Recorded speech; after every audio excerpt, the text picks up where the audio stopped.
Takwa yang batin persamaan daripada menutup aurat. Kita disuruh menutupi aurat hati. Menutupi aurat hati macam apa? Dengan malu kepada Allah, dengan menyesali perbuatan dosa, dengan takut kepada keagungan dan kebesaran Allah. Nah, itu merupakan takwa batin yang menyamai dengan menutup aurat.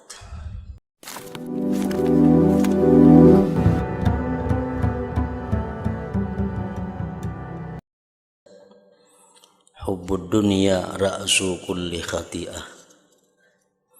Cinta dunia itu adalah puncak daripada segala kejahatan.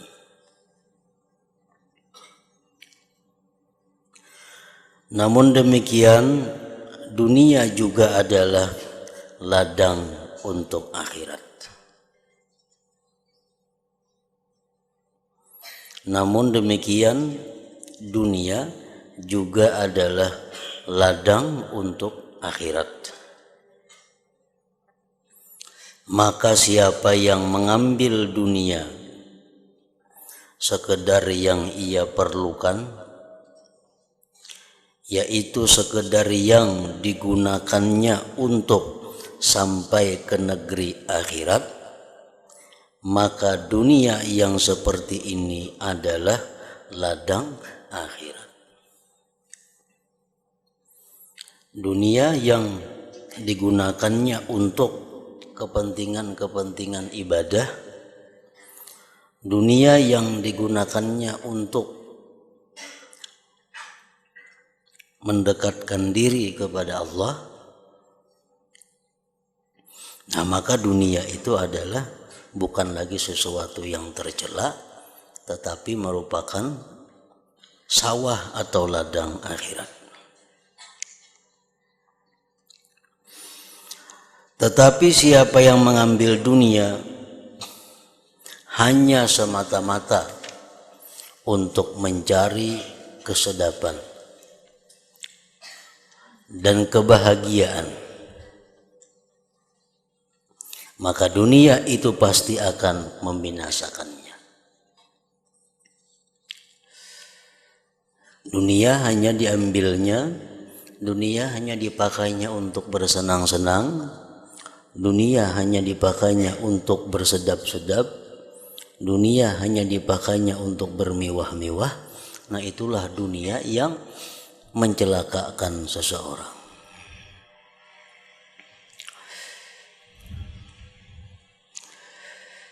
Inilah sedikit sebanyak yang kami sebutkan dalam bicara takwa yang zahir.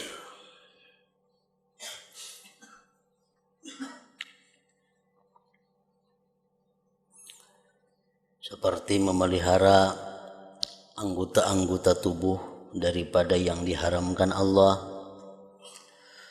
Nah, itu merupakan bicara takwa yang zahir. Bicara bagaimana menjaga mata, menjaga tangan, menjaga kaki, menjaga telinga daripada hal-hal yang dilarang Allah. Nah, maka itu masalahnya takwa yang zahir ngarannya, yang merupakan permulaan jalan dalam menuju hidayah.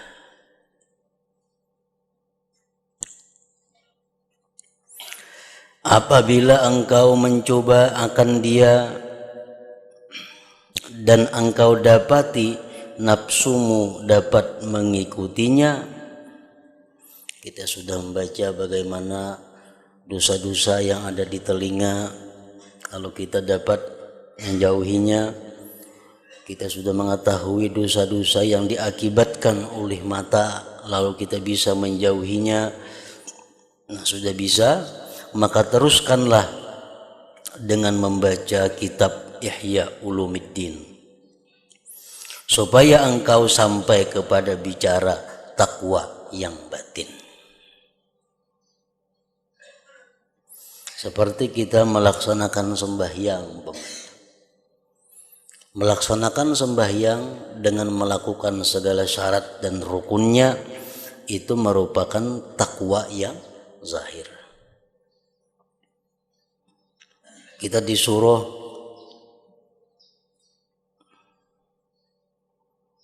berwudu. Nah, itu artinya kita disuruh melakukan takwa yang zahir.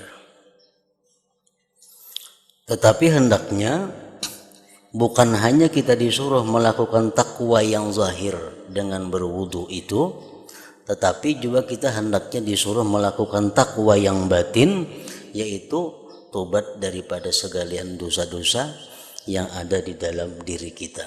Itu merupakan persamaan daripada wudu itu. Kita disuruh sebelum sembahyang menutup aurat. Menutup aurat artinya, aurat itu artinya aib.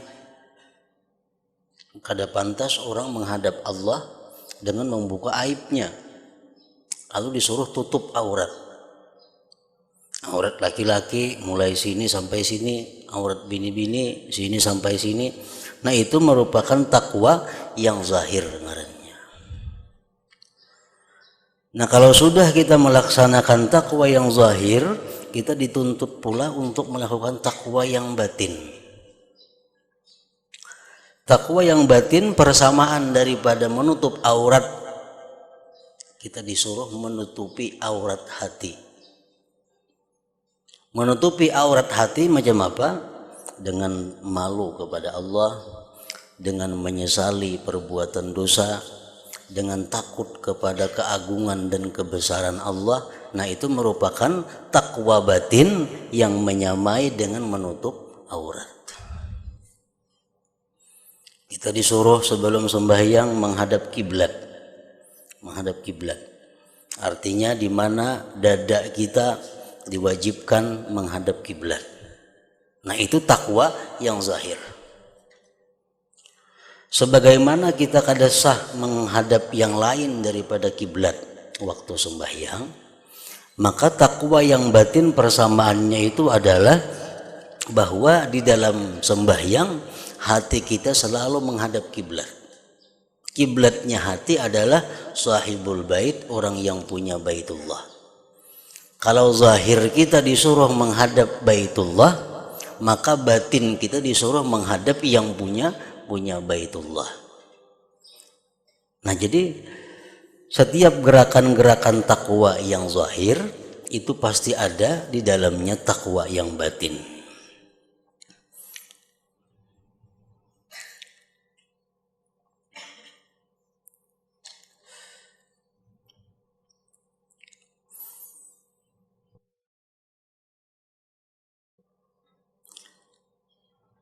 Kemudian setelah itu, apabila hati nuranimu telah engkau penuhkan dengan takwa,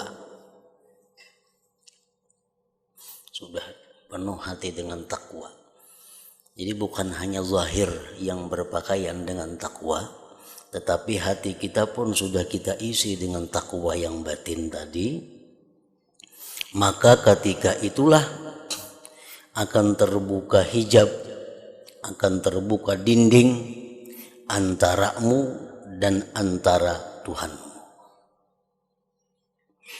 Dan akan terbuka pula bagimu segala cahaya ma'rifat, dan akan mengalir daripada hatimu pancaran hikmah, dan akan jelaslah bagimu segala rahasia alam mulki, alam yang nampak di mata, dan rahasia alam malakut, alam yang tidak tampak di mata.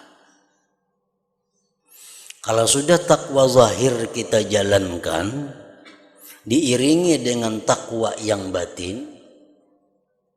Tadi misalnya kita berwudu, sekaligus kita melakukan tobat kepada Allah. Kita menutupi aurat hendak sembahyang, sekaligus kita menutupi dosa-dosa hati kita. Kita tutupi dosa hati kita dengan menyesal, dengan malu kepada Allah, dengan takut kepada Allah. Kita arahkan badan kita menghadap kiblat, sekaligus hati kita arahkan menghadap yang punya kiblat. Nah, kalau kita sudah bisa demikian, kita akan diberi Allah penglihatan mata hati, sehingga mata kita bisa kita gunakan untuk melihat alam nyata, alam dunia ini, dan mata hati kita pun bisa melihat apa yang terjadi, apa yang sebenarnya dilihat oleh mata itu. Kita ambil contoh orang-orang yang diberi Allah penglihatan mata hati. Diriwayatkan kisah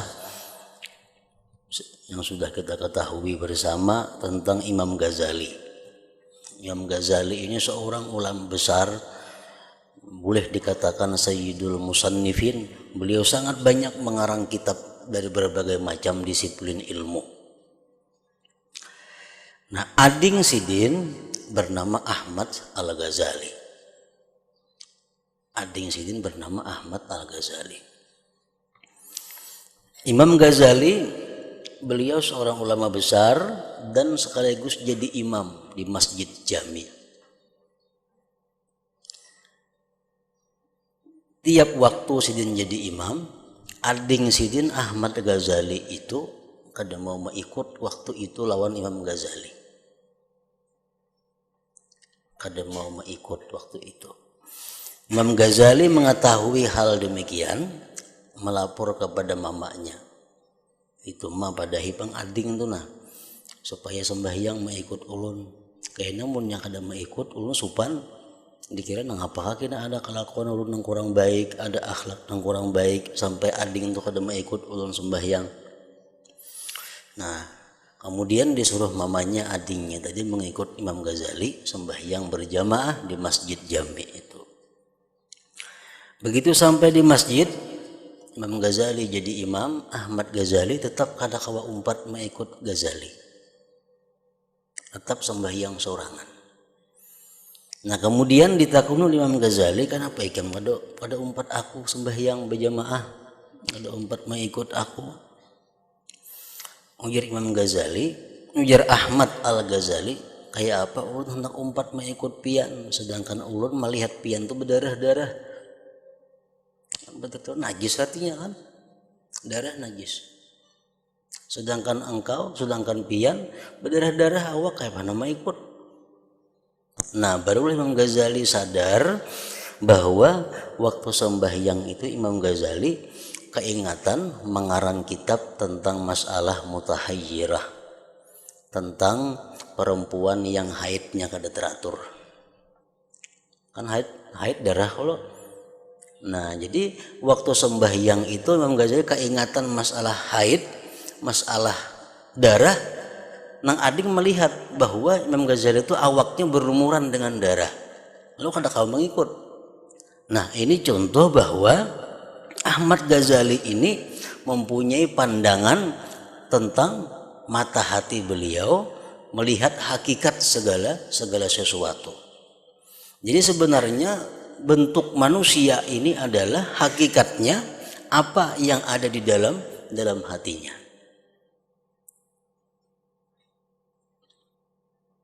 Ada salah seorang aulia Allah Subhanahu wa taala punya anak dilamar oleh seseorang. Melamarnya orangnya bagus, sempurna, kada ada kurangnya. Tapi Sidin menolak lamaran itu. Jangan aku terima melamar anakku. Lalu jangan bini Sidin kenapa kada diterima? Bapak aku malah menerima lamaran babi ini tuh datang ke sini. Babi nama lamar aku lah menerima. Nah, kenapa demikian? Karena orang yang melamar ini hatinya itu dipenuhi dengan sifat tamak. Hatinya dipenuhi dengan sifat luba. Tamak dan luba itu merupakan sifat babi. Nah, jadi wajah yang dilihat oleh mata hati beliau bukan manusia, ini adalah babi. Nah, jadi hal-hal semacam itu tentang ketajaman mata hati seseorang itu bisa didapatkan apabila sudah menjalankan takwa yang zahir dan takwa yang batin tadi. Itu yang dimaksud dengan dengan terbuka hijab antaramu dan antara Tuhanmu, dan akan terbuka pula bagimu segala cahaya ma'rifat, dan akan mengalir daripada hatimu pancaran hikmah, dan akan jelaslah bagimu segala rahasia alam mulki, alam yang nampak di mata, dan rahasia alam malakut, alam yang tidak nampak di mata. Dan akan mudahlah bagimu mencapai ilmu hakikat yang menjadikan engkau memandang rendah terhadap ilmu yang baru-baru yang tidak ada disebutkan di zaman para sahabat dan para tabi'in radhiyallahu anhu ajma'in.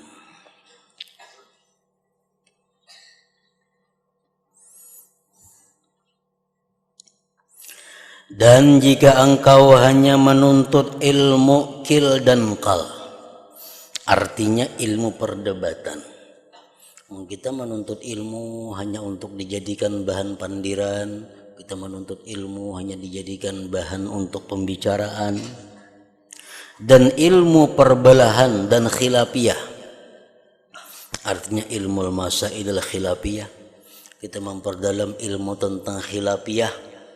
Kalau masalah ini menurut mazhab Maliki apa, ini menurut Syafi'i kayak apa, menurut Hanafi macam apa, kita pelajari hanya ilmu-ilmu yang macam itu, maka alangkah besarnya musibahmu dan alangkah panjangnya kesusahanmu dan alangkah besarnya kehilanganmu.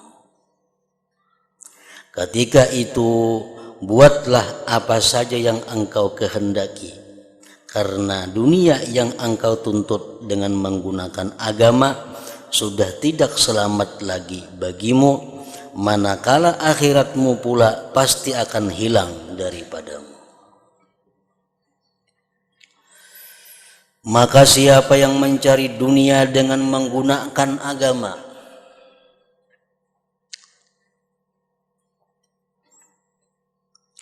ia akan rugi di dunia dan di akhirat. Dan siapa yang meninggalkan dunia dan memberi penumpuan kepada agama, pasti ia akan untung kedua-duanya sekali. Orang yang beramal, orang yang beribadah karena Allah, orang yang beribadah karena akhirat, otomatis dunia pun diperintah Allah untuk menghampirinya. Nah, orang-orang yang beribadah kepada Allah tapi dengan tujuan dunia, maka Allah perintahkan dunia untuk lari daripadanya. Sebagaimana dikatakan oleh Ja'far As-Shadiq radhiyallahu an, Allah Subhanahu wa taala berwahyu kepada dunia begitu Allah menciptakan dunia ini. Ujar Tuhan, ya dunia ukhdumi man khadamani. Wahai dunia, engkau berbaktilah, engkau berkhadamlah kepada orang-orang yang berkhadam kepadaku. Itu sudah perintah Allah. Ya dunia ukhdumi man khadamani.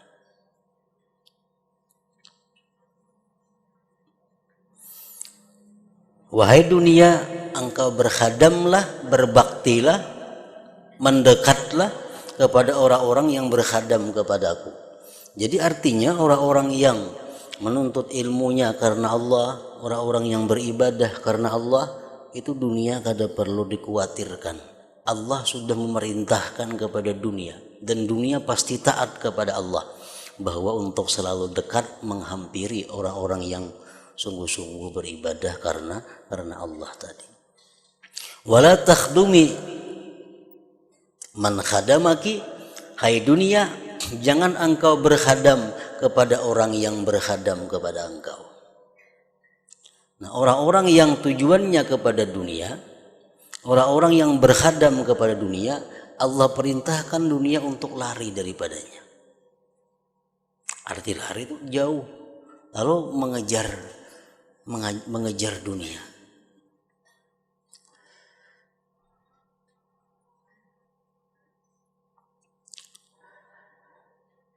Dan siapa yang meninggalkan dunia, artinya hidupnya kadada untuk motivasi dunia. Dan tiap hari sudah kita baca itu dalam sembahyang, dalam pernyataan kita di hadapan Allah.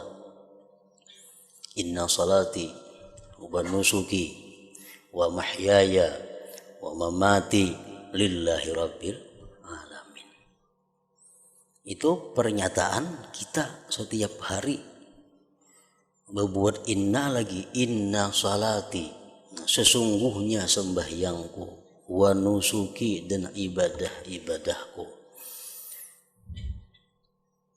wa mahyaya, dan sesungguhnya hidupku, wa mamati, dan sesungguhnya matiku, lillah rabbil alamin, untuk Allah Tuhan semesta alam.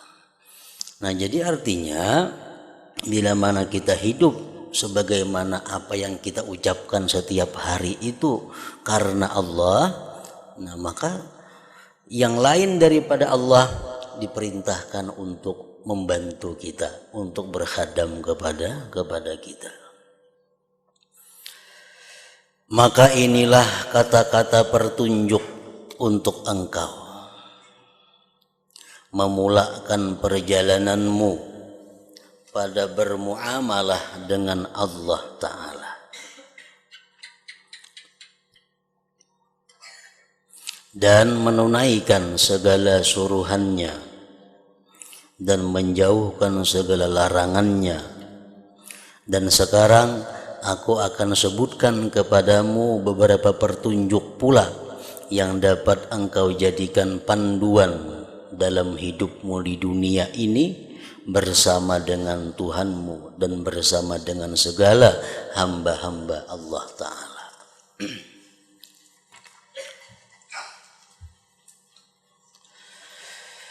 Bahagian ketiga, adab-adab pergaulan dan persahabatan dengan Khalik Tuhan dan makhluk. Satu, adab-adab dengan Allah Ta'ala. Adab apa semalam artinya? Adab artinya apa? Kullu ma yuhmadu qaulan wa fi'la. Kalau tiap-tiap yang dipuji, baik itu perkataan atau perbuatan, itu ngarannya adab.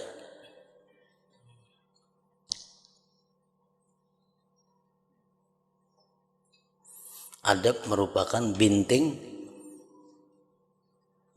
diri kita. Orang yang melingahkan, memperinting adab, maka dia akan tersirit kepada hal-hal yang dimakruhkan. Orang yang sudah terbiasa melakukan hal-hal yang dimakruhkan, dia akan tersirit kepada hal-hal yang diharamkan.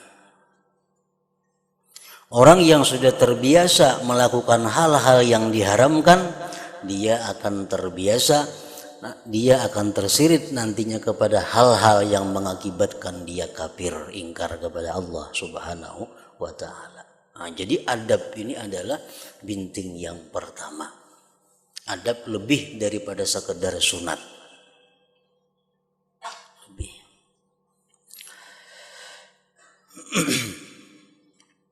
Pertama, adab-adab dengan Allah Ta'ala. Ketahuilah bahwasanya sahabatmu yang tidak pernah bercerai ia daripadamu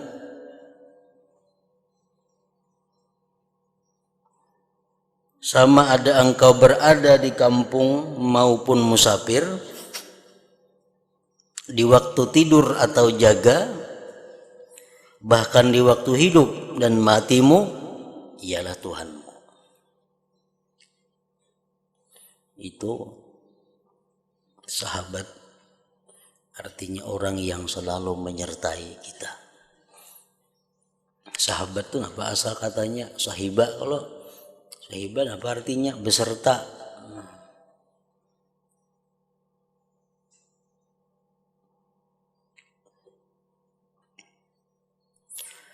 Jadi sahabat yang sebenarnya, orang yang menyertai kita sebenarnya itu adalah Allah Subhanahu wa ta'ala. Baik kita hidup atau mati. Ialah Tuhanmu dan penghulumu dan penolongmu dan penciptamu.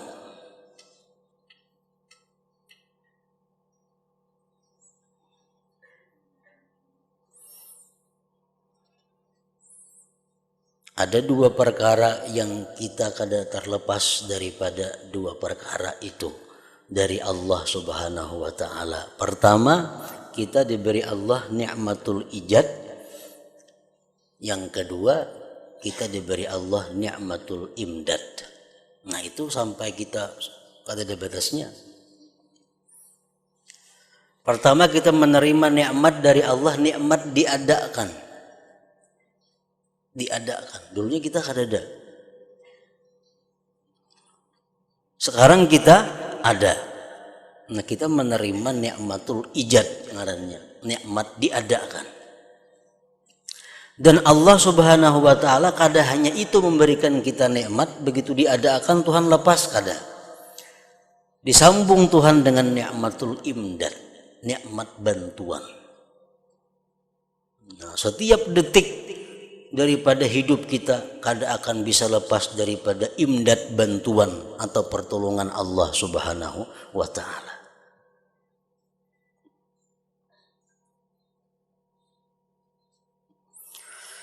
Apabila engkau menyebutnya, Dia akan ada bersama denganmu. Maksudnya Dia bersama denganmu itu, Dia itu artinya rahmatnya bersama denganmu.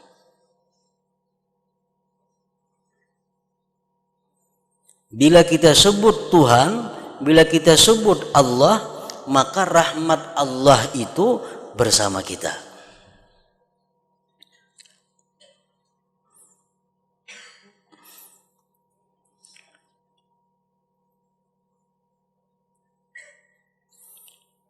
Karena firman Allah Ta'ala dalam hadits qudsi, ana jalisu man zakarani.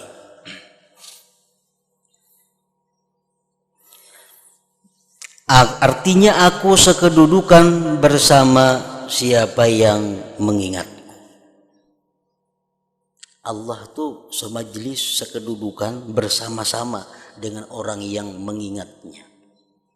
Begitu hati kita ingat kepada Allah, di saat itu kita menerima rahmat dari Allah. Setiap manusia itu pasti bersama Allah. Cuma ada manusia yang bersama rahmatnya Allah, ada manusia yang bersama laknatnya Allah.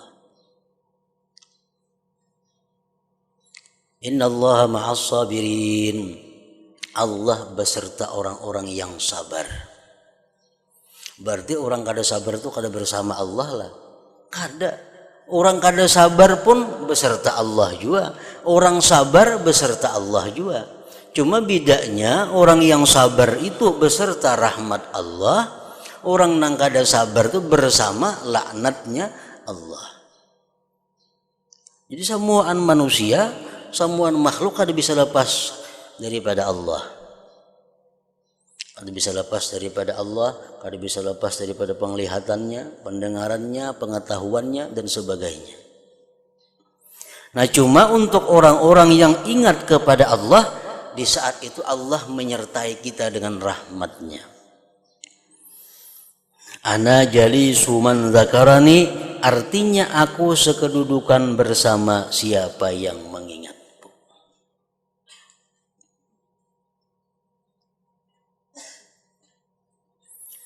Dan Allah berfirman pula dalam hadits qudsi, ana indal munkasirati qulubuhum min ajli. Artinya, ujar Tuhan, aku di sisi mereka yang hancur hatinya karena mengingatiku.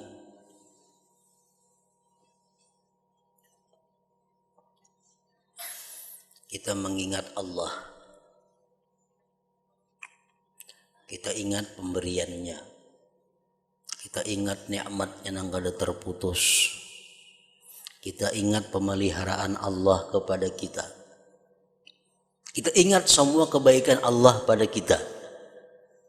Kemudian kita ingat diri kita bagaimana kepada Allah, bagaimana kita seringkali kita durhaka kepada orang, kepada zat yang selalu berbuat baik kepada kita.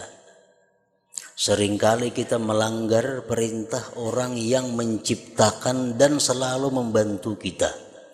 Seringkali kita kadang mentaati perintah orang yang selalu baik kepada kita. Nah, di saat itu kalau kita mau tafakkur itu, kita akan malu kepada Allah. Kita akan sopan kepada Allah. Nah, di saat kita malu kepada Allah itu ngarannya munkasirah qulubuhum, di saat ngarannya pecah hati mereka, hancur hati mereka. Kita kada mencontohkan, kita mencontohkan lawan manusia. Sidin itu rancak membantu kita. Sidin mencukupi segala keperluan kita. Pokoknya Sidin itu sangat baik kepada kita. Sangat baik kepada kita. Tahu-tahu kita ini khianat lawan Sidin. Tahu-tahu kita mencuntan benda Sidin. Tahu-tahu kita mencuri harta benda Sidin. Sedangkan Sidin sudah tahu pada kita yang mencuntan. Sidin tahu dah pada kita yang mencuntan. Nah, begitu kita bertamu Sidin, otomatis kita akan pecah hati. Sopan, bisa pucat muka kita. Punya beriman, kecuali hatinya kada beriman lagi, kada tahu sopan lagi.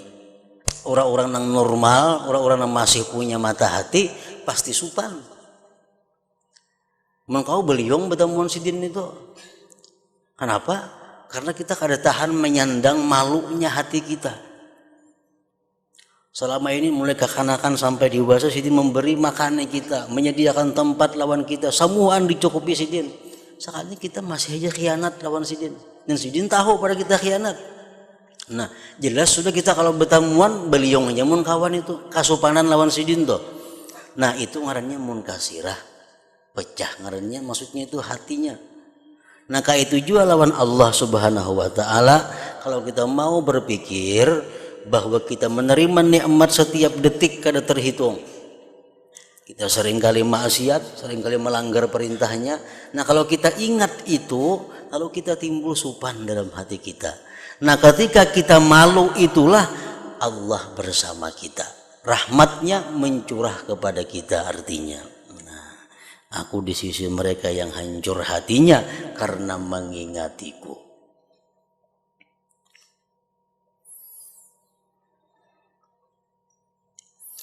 Jikalau engkau ma'rifat akan Tuhanmu sebenar-benar ma'rifat, pasti engkau akan menjadikannya sebagai sahabat.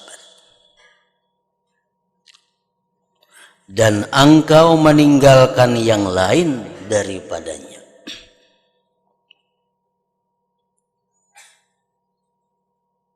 Kalau orang sudah mengetahui tentang Allah, pasti kada hakun laginya bakawan lawan yang lain. Pasti kada hakun lagi bakawan lawan yang lain.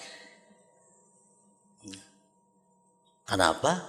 Karena tahu bagaimana Allah tuh baiknya lawan kita, bagaimana Allah tuh sayangnya lawan kita, bagaimana Allah tuh memuliakan kita. Kita rancak melanggar perintahnya, kada diapa-apainya, bahkan ditambahinya lagi nikmat. Coba kita bakawan manusia, sekali berhutang kita kada bayar, kita mau hutangi laginya. Hanya sekali berhutang, kada bayar, kita kan mau hutangi lagi. Nah, lawan Allah beribu-ribu kali kita maksiat, tetap diberikannya nikmat, diberikannya macam-macam. Nah, makanya kalau orang sudah ma'rifat dengan Allah, kada mau lagi bakawan lawan yang lain. kada mau lagi jinak lawan yang lain, karena dia tahu bahwa Allah ternyata paling baik di antara sekaliannya itu. Jikalau engkau ma'rifat akan Tuhanmu sebenar-benar ma'rifat, pasti engkau akan menjadikannya sebagai sahabat dan engkau meninggalkan yang lain daripadanya. Yang lain di kiau bisa kada datang. Kalau Allah di kiau pasti datang. Beluman di kiau kita sebut ngarannya aja sudah datang.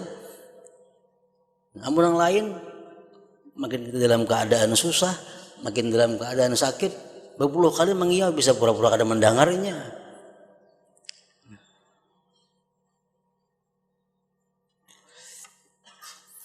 Dan jikalau engkau tidak mampu berbuat demikian pada sekalian waktumu, kalau kita kada mampu, jelas sudah kada mampu, 24 jam kita selalu ingat Allah,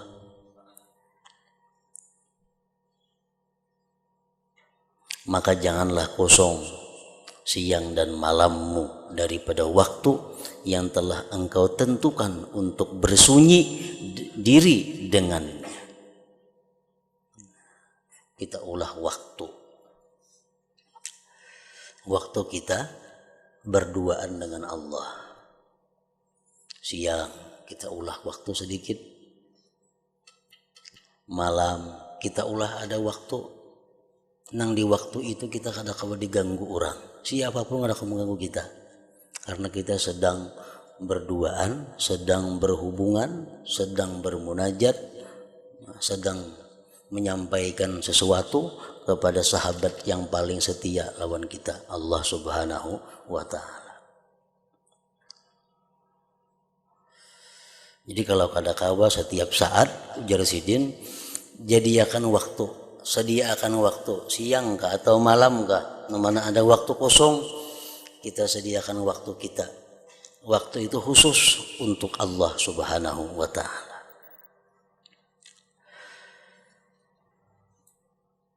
Dan engkau berlezat-lezat dengan munajatnya.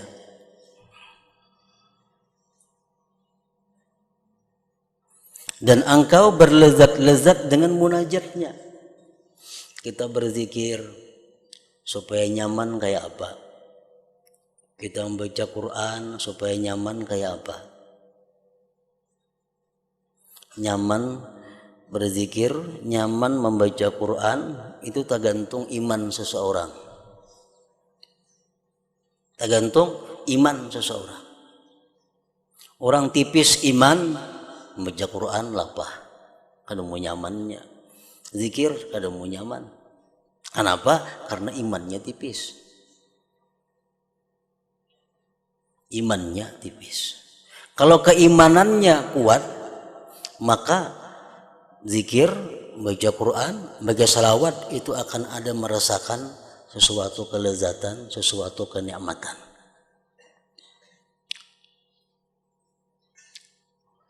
Kita ambil contoh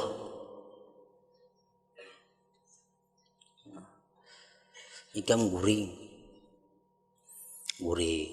rahatan mengaruh, nyamanannya guring, digarak, bangun, jam ke pasar sumatna, jam ke pasar sumat tukarakan aku ruku sebungkus.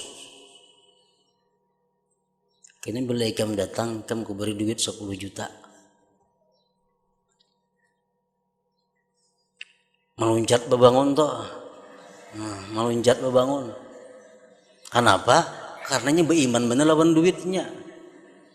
Keimanannya kepada duit ini kuat benar, tebal benar, beluncat bangun, betam muas kan kada lagi, mancap bersepeda. Padahal bangun guring adalah lapahnya, kada ada lapah. Di jalan ini gembira lagi nama hayal, mukar baju luar ini kayak segala macam di tengah jalan ini mahayal. Kada ada rasa lapah, kada ada.